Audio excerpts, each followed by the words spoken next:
Hi hello friends, welcome back to mister and missus Lakshmi Arun vlogs.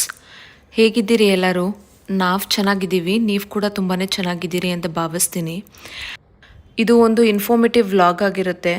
ನೀವು ಏನಾದರೂ ಹೊಸದಾಗಿ ತಾಯಿ ಆಗಿದ್ದರೆ ಇಲ್ಲ ನಿಮ್ಮ ಮನೇಲಿ ಪಾಪು ಏನಾದರೂ ಹೊಸದಾಗಿ ಹುಟ್ಟಿದರೆ ಇದು ನಿಮಗೆ ತುಂಬಾ ಹೆಲ್ಪ್ಫುಲ್ ಆಗುತ್ತೆ. ನಾನು ಹೊಸ ತಾಯಿ ಆಗಿರೋದ್ರಿಂದ ನನಗೆ ಆಗಿರೋ ಎಕ್ಸ್ಪೀರಿಯೆನ್ಸ್ನ ನಿಮ್ಮ ಹತ್ರ ಶೇರ್ ಮಾಡಿಕೊಂಡ್ರೆ ನಿಮಗೂ ಹೆಲ್ಪ್ಫುಲ್ ಆಗುತ್ತೆ ಅಂತ ಭಾವಿಸಿ ಈ ವಿಡಿಯೋನ ಮಾಡ್ತಿದ್ದೀನಿ. ನನಗೆ ಡೆಲಿವರಿ ಆಗಿ ಮನೆಗೆ ಡಿಸ್ಚಾರ್ಜ್ ಆಗಿ ಬಂದಮೇಲೆ ಪಾಪುನ ಮಾರನೇ ದಿವಸನೇ ಹಾಸ್ಪಿಟ್ಲಿಗೆ ಕರ್ಕೊಂಡು ಹೋಗ್ಬೇಕಾಯಿತು. ಯಾಕೆ ಅಂದರೆ ನನ್ನ ಪಾಪುಗೆ ಜ್ವರ ಬಂದಿದೆ ಅಂತ ನೈಟೆಲ್ಲನೂ ಭಯ ಪಟ್ಕೊಂಡಿದ್ವಿ, ನಾನು ಮನೇಲಿರೋರೆಲ್ಲರೂ. ಸರಿ ಅಂತ ಮಾರನೇ ದಿವಸನೇ ಹಾಸ್ಪಿಟ್ಲಿಗೆ ಕರ್ಕೊಂಡು ಹೋದ್ಮೇಲೆ ಗೊತ್ತಾಯಿತು ಪಾಪುಗೆ ಜ್ವರ ಬಂದಿದೆ ಅಂತ. ಯಾಕೆ ಜ್ವರ ಬಂತು ಏನು ಅಂತ ಹೇಳಿ ಡಾಕ್ಟರ್ ಹತ್ರ ಕೇಳಿದ್ರೆ ಡಾಕ್ಟರ್ ಹೇಳಿದ್ರು ಅದು ಜಸ್ಟ್ ಮೈಲ್ಡ್ ಡಿಹೈಡ್ರೇಷನ್ನು, ಭಯ ಪಡೋದೇನೂ ಇಲ್ಲ. ಮತ್ತು ಪಾಪುಗೆ ಸರಿಯಾಗಿ ಫೀಡ್ ಮಾಡೋದ್ರಿಂದ ನಿಮಗೆ ಜ್ವರ ಎಲ್ಲ ಸರಿ ಹೋಗ್ಬಿಡುತ್ತೆ. ನೀವೇನಾದರೂ ಸರಿಯಾಗಿ ಫೀಡ್ ಮಾಡಲಿಲ್ಲ ಅಂದರೆ ಪಾಪುಗೆ ಜಾಂಡೀಸ್ ಆಗ್ಬೋದು ಅಂತ ಹೇಳಿದ್ರು. ಮತ್ತು ಪಾಪುಗೆ ಜನರಲ್ ಅಡ್ವೈಸ್ ಕೊಟ್ಟರು ಡಾಕ್ಟ್ರು. ಆ ವಿಡಿಯೋನ ಇಲ್ಲಿ ಅಟ್ಯಾಚ್ ಮಾಡಿದ್ದೀನಿ, ಪ್ಲೀಸ್ ನೋಡಿ. ಇದು ಆಯಿಲ್ ಹಚ್ಚಬಾರ್ದು ಇಲ್ಲಿ. ಆದಷ್ಟು ಆಯಿಲ್ ಹಚ್ಚದೇ ಇದ್ರೆ ಬೆಟರ್. ಹಚ್ಚಿದ್ರೆ ವಿತಿನ್ ಹಾಫ್ ಆನ್ ಅವರ್ ಸ್ನಾನ ಮಾಡಿಸಿ. ಇಲ್ಲಿ ಹಚ್ಚಿದ್ರೆ ಸ್ನಾನ ಮಾಡಿಸ್ಬೇಕಾ? ರೌಂಡ್ ರೌಂಡ್ ರೌಂಡ್ ಉಜ್ಜಿ ಈ ಕಡೆ ಸೈಡಿಗೆ ತಗೊಳ್ಳಿ. ಇದು ಅಷ್ಟೇ ರೌಂಡ್ ರೌಂಡ್ ರೌಂಡ್ ಮಾಡಿ ಸೈಡಿಗೆ ತಗೋಬೇಕು. ಇದು at least 20 to 30 times per day ಮಾಡಬೇಕು. ಸ್ವಲ್ಪ ಎಲ್ಲೋ ಐಸ್ ಇರುತ್ತೆ 6 weeks ತನಕ ಕಾಮನ್. ಈ ಸೌಂಡ್ ಇರುತ್ತೆ,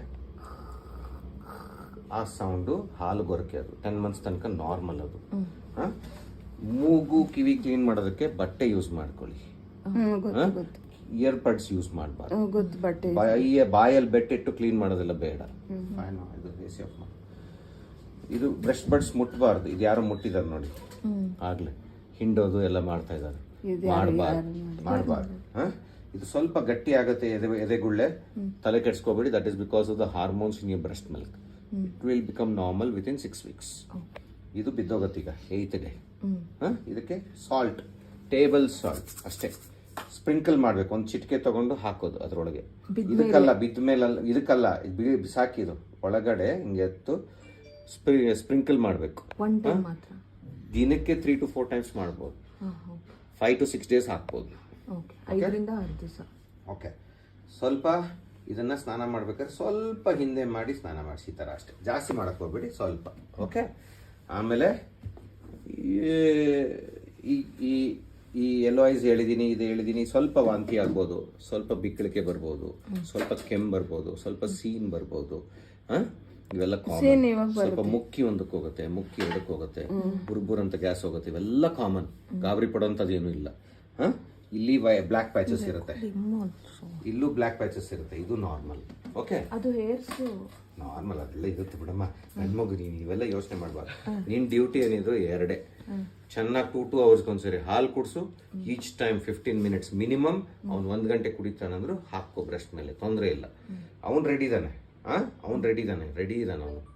ನೀನು ರೆಡಿ ಆಗ್ಬೇಕಷ್ಟೇ. ನೀನು 1 ತಿಂಗಳು ಚೆನ್ನಾಗಿ ನೋಡ್ಕೊಂಡಿದ್ದೆ ಅಂದ್ರೆ ಆಮೇಲೆ ನೀನು ಕಾಡಿಸಿ ಪೀಡಿಸಿ ಅವನೇ ತಗೋತಾನೆ. ಓಕೆನಾ? ಇಷ್ಟು. ಸೆಕೆಂಡ್ ಥಿಂಗ್, ಡೈಲಿ ಸ್ನಾನ ಮಾಡಿಸ್ಬೋದು. ಓಕೆ. ಸ್ನಾನ ಮಾಡ್ಸೋಕ್ಕೆ ಮುಂಚೆ ಮಸಾಜ್ ಮಾಡಿ, ಸ್ನಾನ ಮಾಡಿ ಆದಮೇಲೆ ಮಾಯ್ಶ್ಚರೈಸಿಂಗ್ ಕ್ರೀಮ್ ಹಚ್ಚಿ. ಆದಷ್ಟು ಏನೇನು ಯೂಸ್ ಮಾಡಬಾರ್ದು ಅಂತ ಹೇಳ್ತೀನಿ. ಡಯಪರ್ಸ್ ಮನೇಲಿದ್ದಾಗ ಏನು ಬೇಕಿಲ್ಲ. ರಿಯೂಸಬಲ್ ಕಾಟನ್ ನ್ಯಾಪಿಸ್ ಯಾಕೆ ಹೇಳ್ತೀನಿ ಅಂದರೆ, how many number of times he's passing urine ಅನ್ನೋದು ನೋಡ್ಕೋಬಹುದು. ನೀವು ಡಯಪರ್ಸ್ ಹಾಕಿದ್ರೆ ನೋಡೋಕ್ಕಾಗಲ್ಲ, ಕೌಂಟ್ ಸಿಗಲ್ಲ. ಡಯಪರ್ಸ್ ಬೇಡ, ರಿಯೂಸಬಲ್ ಕಾಟನ್ ನ್ಯಾಪಿಸ್ ಯೂಸ್ ಮಾಡ್ಕೊಳ್ಳಿ. ಅರ್ಥ ಆಯ್ತಾ? ಆಮೇಲೆ ಎಷ್ಟು ಕೌಂಟ್ ಆಗಿದೆ ಅಂತ ಒಂದು ಬುಕ್ಕಲ್ಲಿ ಬರ್ಕೊಳ್ಳಿ. It should be more than 5 to 6 times per day. ಆದಷ್ಟು ಪೌಡರ್ಸ್ ಯೂಸ್ ಮಾಡಬೇಡಿ, ಟ್ಯಾಲ್ಕಮ್ ಪೌಡರ್ಸ್. ಆದಷ್ಟು ನೀವು ಡಯಪರ್ಸ್, ವೆಟ್ ವೈಪ್ಸ್ ಎಲ್ಲ ಯೂಸ್ ಮಾಡಬೇಡಿ. ನೋ ವುಡ್ವರ್ಡ್ಸ್, ನೋ ಜನಂಗುಟಿ, ನೋ ಬೋನಿಸಾನ್. ಇವಾಗ ಜ್ವರ ಬಂದಿರೋದು ಯಾಕೆ ಹೇಳಿ? Because of mild dehydration. Warm ಆಗಿರೋದು ಬಾಡಿ, ತಣ್ಣಗಾಗಬಾರ್ದು ಬಾಡಿ. ಆಕ್ಟಿವ್ ಆಗಿರ್ಬೋದು. ನೀವು ಚೆನ್ನಾಗಿ ಹಾಲು ಕುಡಿಸಿದ್ರೆ ಇವೆಲ್ಲ ಸರಿ ಹೋಗುತ್ತೆ. ವೇಟ್ ಲಾಸು ಜಾಸ್ತಿ ಆಗಿದೆ, ಮೋರ್ ದೆನ್ 10% ಆಗಿದೆ. ನೆಕ್ಸ್ಟ್ 3 days ಬಿಟ್ಕೊಂಡು ಬಂದು ಮತ್ತೆ ವೇಟ್ ಚೆಕ್ ಮಾಡಿ. ಇಂಪ್ರೂವ್ ಆಗ್ತಾ ಇದೆ ಅಂದ್ರೆ. ಸೊ ಕೇಳಿದ್ರಲ್ವಾ, ಈ ರೀತಿ ಡಾಕ್ಟರು ನಮಗೆ ಏನು ಮಾಡಬೇಕು, ಹೊಸ ಮಗು ಅಲ್ವಾ, ನಮಗೆ ಅಷ್ಟೊಂದು ಗೊತ್ತಿರಲ್ಲ. ಹಲವಾರು ಸತಿ ನಮ್ಮ ಮನೇಲಿರೋ ದೊಡ್ಡವ್ರಿಗೂ ಗೊತ್ತಿರೋದಿಲ್ಲ. ಅದಕ್ಕೋಸ್ಕರ ಒಂದು ಅಡ್ವೈಸ್ ಹೇಳಿದ್ರು, ಪದೇ ಪದೇ ನಾವು ಭಯ ಪಟ್ಕೊಂಡು ಹಾಸ್ಪಿಟ್ಲಿಗೆ ಓಡೋಗ್ತೀವಿ ಅಂತ ಹೇಳಿ ಫಸ್ಟಲ್ಲೇ ಎಲ್ಲ ಏನೇನು ಮಾಡ್ಬೋದು, ಏನು ಮಾಡಬಾರ್ದು, ಯಾವ ಪ್ರಾಡಕ್ಟ್ಸ್ ಪಾಪುಗೆ ಯೂಸ್ ಮಾಡ್ಬೋದು, ಏನು ಯೂಸ್ ಮಾಡಬಾರ್ದು ಅಂತ ಕೂಡ ಡಾಕ್ಟರ್ ನಮಗೆ ಅಡ್ವೈಸ್ ಮಾಡಿದ್ರು. ಆಮೇಲೆ ಅವ್ರನ್ನ ಮೀಟ್ ಮಾಡಿದ್ಮೇಲೆ ನಮಗೊಂದು ಸಮಾಧಾನ ಆಗಿದ್ದು. ಡಿಹೈಡ್ರೇಷನ್ಗೆ ಪಾಪು ಆ ಥರ ಅಳ್ತಾ ಇದ್ದ, ಜ್ವರ ಬಂದಿತ್ತು ಅಂತ. ಸೊ ಪ್ರಾಪರಾಗಿ ಫೀಡ್ ಮಾಡಬೇಕು ಅಂತ ಡಾಕ್ಟ್ರ್ ಹೇಳಿದ್ರು. ಅದೇ ನಾನು ಹೊಸ ತಾಯಿ ಆಗಿರೋದ್ರಿಂದ ನನಗೆ ಸ್ವಲ್ಪ ಫೀಡಿಂಗ್ ಮಾಡೋದಕ್ಕೆ ಸ್ವಲ್ಪ ಕಷ್ಟ ಇತ್ತು. ಪಾಪುಗೆ ಚೆನ್ನಾಗಿ ಫೀಡ್ ಮಾಡ್ತಾ ಮಾಡ್ತಾ ಅವನಿಗೆ ಜ್ವರ ಎಲ್ಲ ಹೋಯಿತು. 1-2 ದಿವಸದಲ್ಲೇ ಅವನು ಚೆನ್ನಾಗಿ ನಾರ್ಮಲ್ ಆಗಿಬಿಟ್ಟ. ವೆಯ್ಟ್ ಲಾಸ್ ಆಗಿದ್ದ ಅಲ್ವಾ, ಅದನ್ನು ನೋಡಿ ನನಗೆ ತುಂಬಾ ಬೇಜಾರಾಯಿತು. ನಾವು ಹೊಸದಾಗಿ ತಾಯಿ ಆಗಿರುವಾಗ ನಮಗೆ ಏನಾಗ್ತಿದೆ, ಪಾಪುಗೆ ಯಾಕೆ ಅಳ್ತಿದ್ದಾರೆ ಏನು ಅಂತಲೇ ಗೊತ್ತಾಗೋದಿಲ್ಲ. ಮತ್ತು ಮಕ್ಕಳಿಗೆ ಹುಷಾರಿಲ್ಲ ಅಂತ ಹೇಳಿದ್ರೆ ನಮಗೆ ಕೈಕಾಲು ಓಡೋಂಗೆ ಆಗೋದಿಲ್ಲ. ತುಂಬಾ ಭಯ ಆಗುತ್ತೆ, ಬೇಜಾರಾಗುತ್ತೆ. ನಾನಂತೂ ತುಂಬಾ ಹತ್ಬಿಟ್ಟಿದ್ದೆ.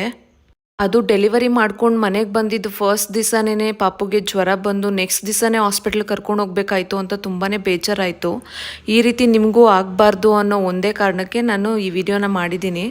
ಈ ವಿಡಿಯೋ ನಿಮಗೆ ಹೆಲ್ಪ್ಫುಲ್ ಆಗಿದ್ರೆ ದಯವಿಟ್ಟು ಒಂದು ಲೈಕ್ ಮಾಡಿ, ಕಮೆಂಟ್ ಮಾಡಿ, ಮತ್ತು ಈ ವಿಡಿಯೋನ ಶೇರ್ ಮಾಡಿ. ಹೊಸ ತಾಯಂದ್ರಿಗೆ ಇದು ತುಂಬಾ ಹೆಲ್ಪ್ಫುಲ್ ಆಗುತ್ತೆ ಅಂತ ಬಯಸಿದ್ದೀನಿ. ದಯವಿಟ್ಟು ನಮ್ಮ ಚಾನಲ್ಗೆ ಸಬ್ಸ್ಕ್ರೈಬ್ ಮಾಡಿ. Thank you for watching. Will catch you in next vlog.